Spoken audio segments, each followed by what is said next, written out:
দেশের ভিতর পাপাচার অন্যায় বেড়ে গিয়েছে, মারামারি হানাহানি বেড়ে গিয়েছে, খুন বেড়ে গিয়েছে, ধর্ষণ বেড়ে গিয়েছে, ইফটিজিং বেড়ে গিয়েছে। তার মধ্যে অন্যতম কারণ হইল এই নেশা। আল্লাহ রাসূল সাল্লাল্লাহু আলাইহি সাল্লাম 1450 বছর আগে বলে গিয়েছেন, ইবনে মাজাহ শরীফের হাদিস, লা তাশরাবিল খামরা মিফতাহু কুল্লি শাররিন।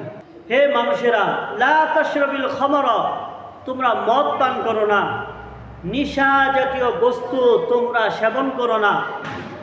যদি ইন্নাহা মিফতাহু কুল্লি শাররিন, কেননা এটা হলো প্রত্যেকটা গুনাহের চাবিকাঠি। নাউজুবিল্লাহ। প্রত্যেকটা গুনাহের চাবিকাঠি কি? এই নেশা করা।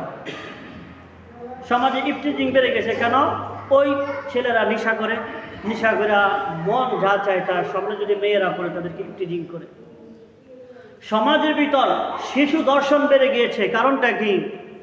একটা মানুষ তার যৌন আসক্তি বেশি থাকতে পারে, কিন্তু সে যদি সুস্থ থাকে, অন্ততপক্ষে 3 বছর 5 বছর 7 বছরের বাচ্চারে সে কোনোদিন রেপ করতে পারে না, তাকে দর্শন করতে পারে। কিন্তু যখনই তার মস্তিষ্ক বিকৃত হয়ে যায়, তার জ্ঞান লোপ পাওয়া যায়, যখনই সে নিশায় বেবুর থাকে, তখন তার যৌন চাহিদা মেটানোর জন্য সামনে যদি 3 বছরের না 2 বছরের বাচ্চাও পায়, নাউজুবিল্লাহ। এরকমও তো সংবাদ আছে আমাদের মুখ থেকে সারি খবর যে 1.5 বছরের বাচ্চাকে দর্শন করছে তার আপন চাচা নেশা করে। নাউজুবিল্লাহ। এগুলো হচ্ছে একমাত্র নেশার জন্য। এখন যদি আমরা লক্ষ্য করে দেখি, খেয়াল করে দেখি, শিক্ষিত সমাজের ভিতরে আমাদের সন্তানারই লেখাপড়া করতে দিয়েছি ভার্সিটিতে, ওখানে যারাও তারা নেশাগ্রস্ত হচ্ছে। বহুত এরকম ঘটনা আছে। মেয়েরা ঘরের ভিতর নামাজ পড়তো, কোরআন পড়তো, কিন্তু উচ্চ ডিগ্রি অর্জনের জন্য আমি বাহিরে পাঠাইছি, দেশের বাহিরে অথবা দেশের ভিতরে উচ্চ বিদ্যালয়গুলোতে আমরা পাঠিয়েছি। দেখা যায় ভার্সিটিতে যায়, ওইখানে মেয়েরা পর্যন্ত নেশায় আসক্ত হয়ে যায়। 2018 সালে নেশাগ্রস্ত মানুষের সংখ্যা ছিল 35 লক্ষ, আর এই বছরের রিপোর্টে বলতেছে নেশাগ্রস্তের মানুষের সংখ্যা হইল 85 লক্ষ থেকে 90 লক্ষ। কয় লক্ষ মানুষ? 90 লক্ষ মানুষ নেশায় আসক্ত।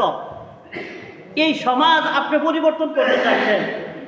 আমি আপনি চাই এই সমাজ সুদ মুক্ত হোক, ঘুষ মুক্ত হোক, রেপিস্ট মুক্ত হোক, এই সমাজের ভিতর জুয়া মুক্ত হোক, এই সমাজ ইফটিজিং মুক্ত হোক, এই সমাজ মারামারি হানাহানি কাটাকাটি মুক্ত হোক।